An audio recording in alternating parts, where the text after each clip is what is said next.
¿Sobrevivirá la Constitución del 78?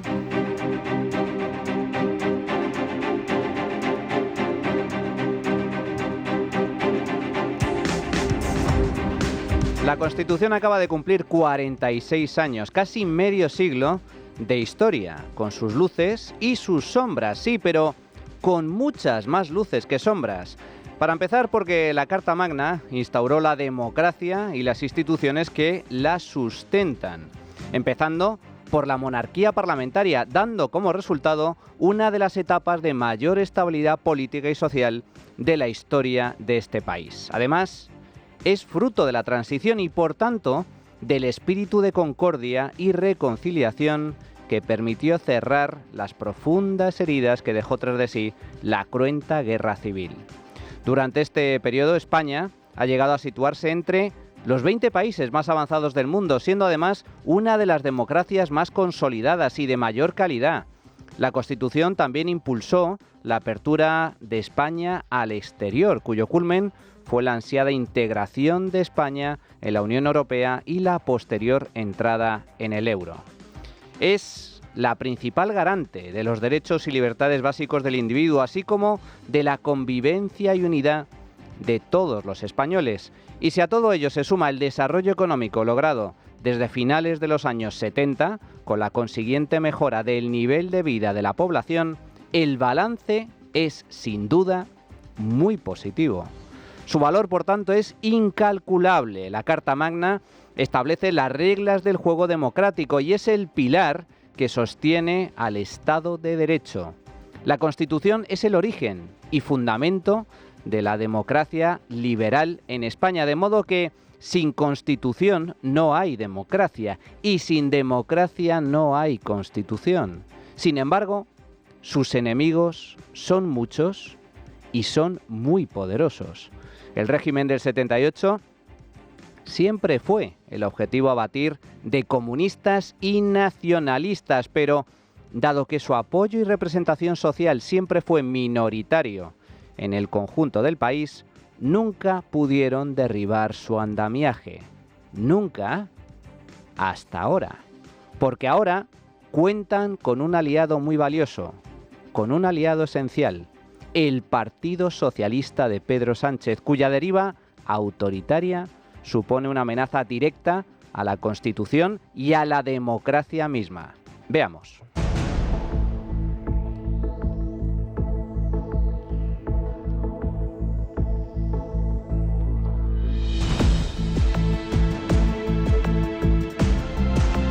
Tres son los golpes que hasta el momento ha asestado el sanchismo al orden constitucional. El primero y más importante es la ley de amnistía.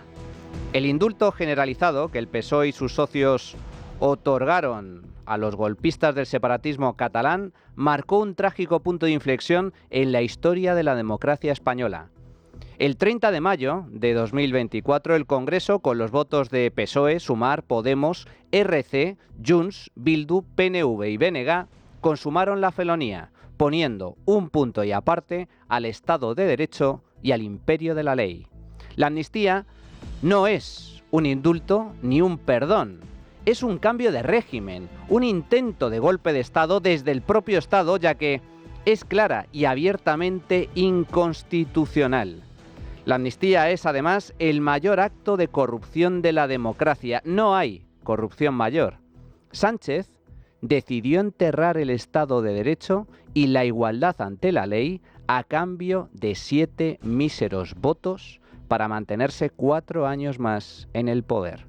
Manuel Aragón, exmagistrado del Tribunal Constitucional. Nuestra Constitución no permite amnistías, que solo podrían dictarse como excepción que son a la igualdad de todos los españoles y a la división de poderes, si la propia Constitución expresamente las hubiera autorizado, lo que no sucede en la nuestra.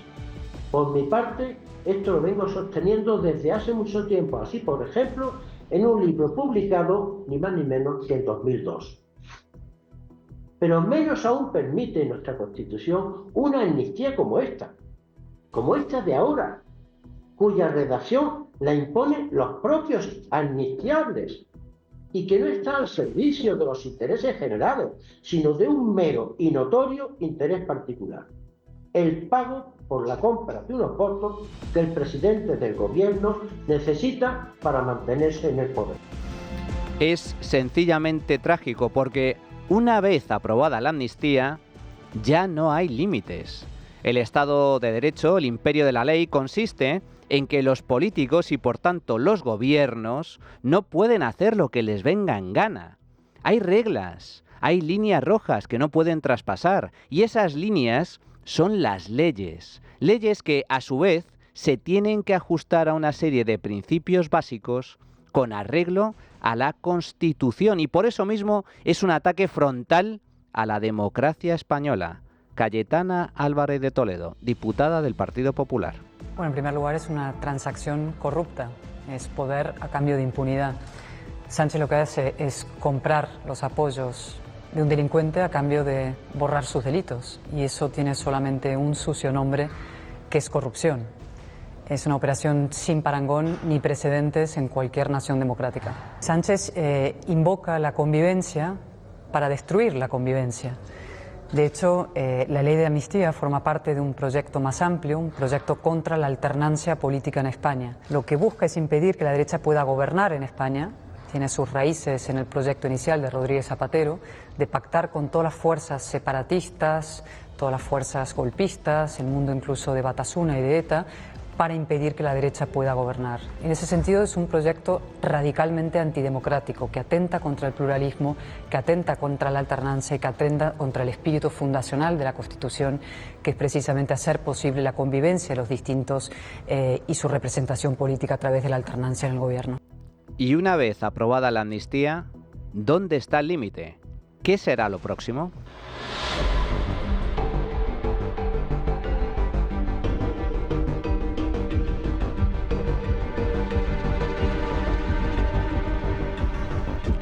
Lo cierto es que tras la aprobación de la amnistía no hay reglas, al menos de momento, hasta que la justicia o la Unión Europea paren esta locura. Y el problema es que en un mundo sin reglas todo es posible, especialmente si tienes al árbitro comprado. Eso es justo lo que pasa ahora en España, que el árbitro también hace trampas, modificando las reglas de juego a placer, en función y a favor del interés del gobierno. Este es el segundo gran golpe a la Constitución. El Tribunal Constitucional nunca fue tribunal, ya que no forma parte del Poder Judicial, es un órgano de garantías. Pero es que ahora tampoco es constitucional, tal y como denuncian desde hace mucho tiempo juristas de todo tipo y condición.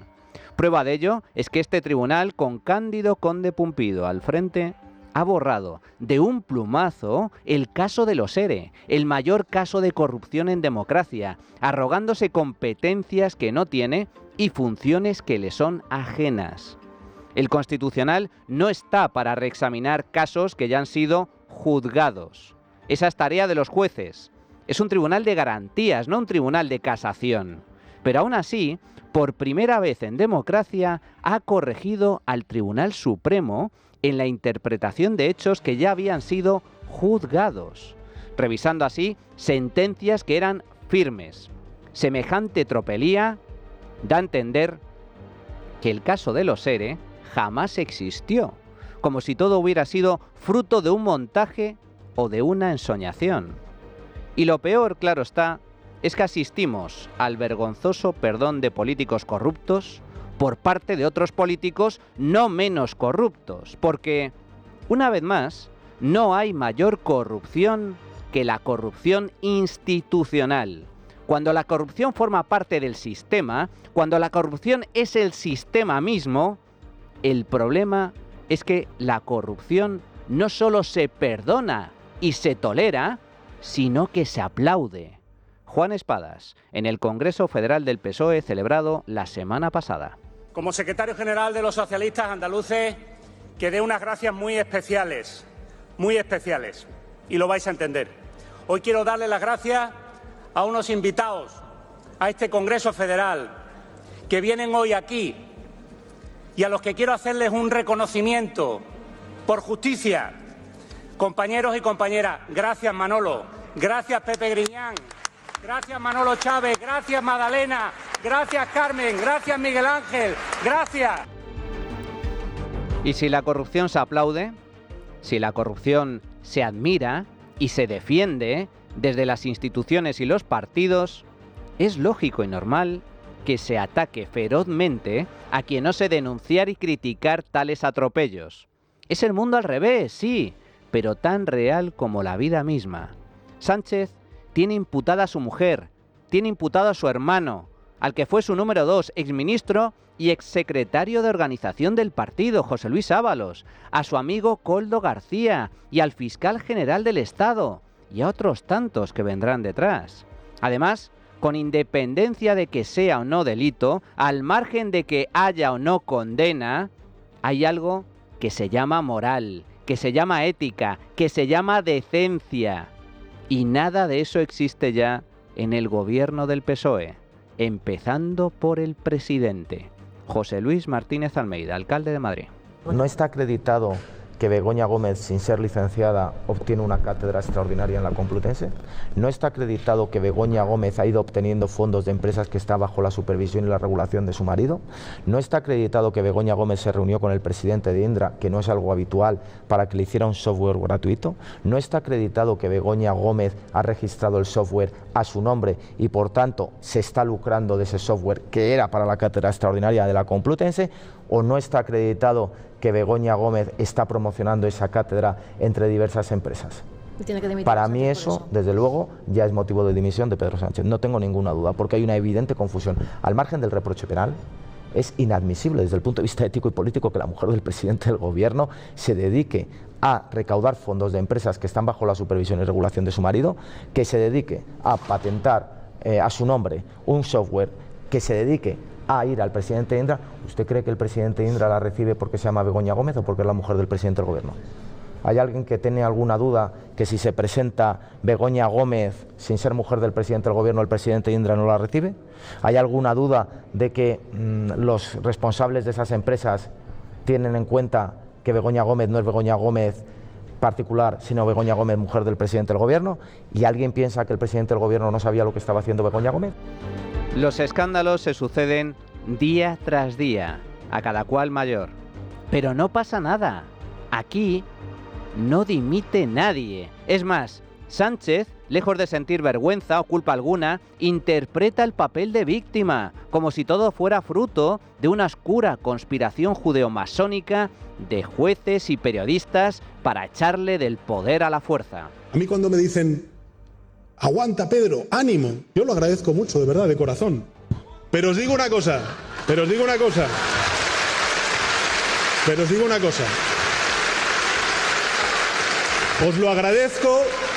Os lo agradezco de corazón, pero en fin, 3 años y los que vienen después de esos 3 años. Y los que vienen. Ánimo, Pedro, dicen los socialistas. Tranquilos, yo estoy bien, contesta su amo y señor. Seguiré ocupando la Moncloa contra viento y marea, asegura. Cueste lo que cueste. Prepárense.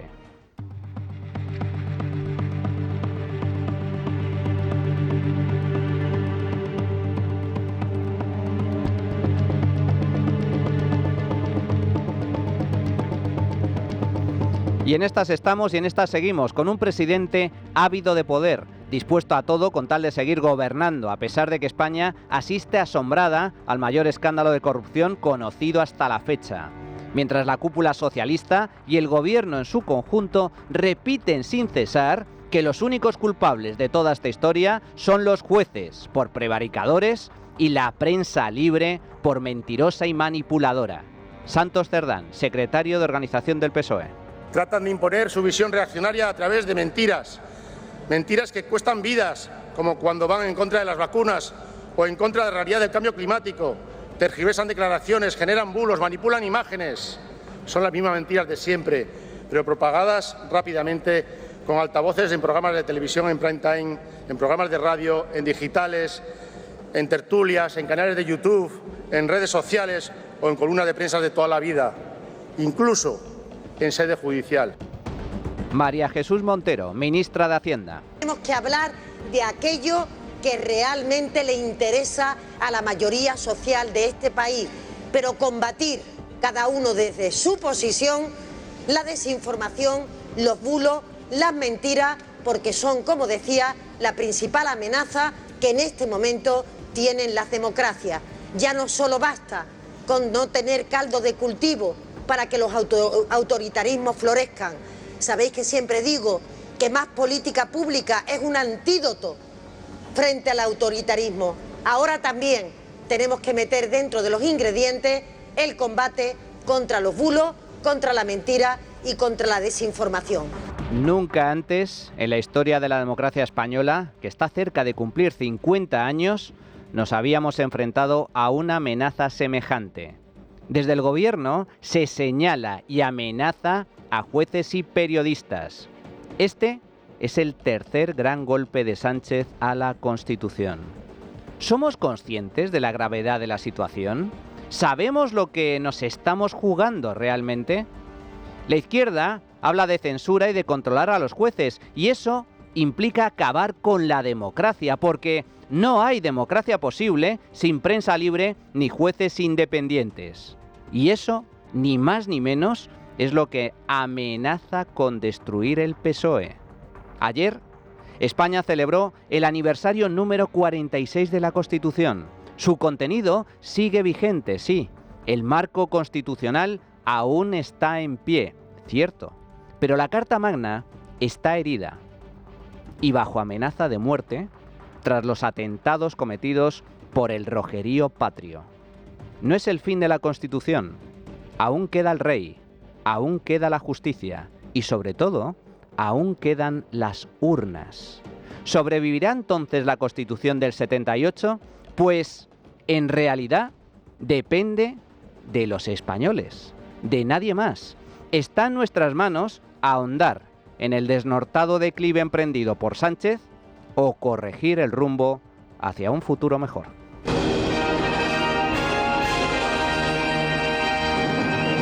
La trinchera de llamas. Es radio.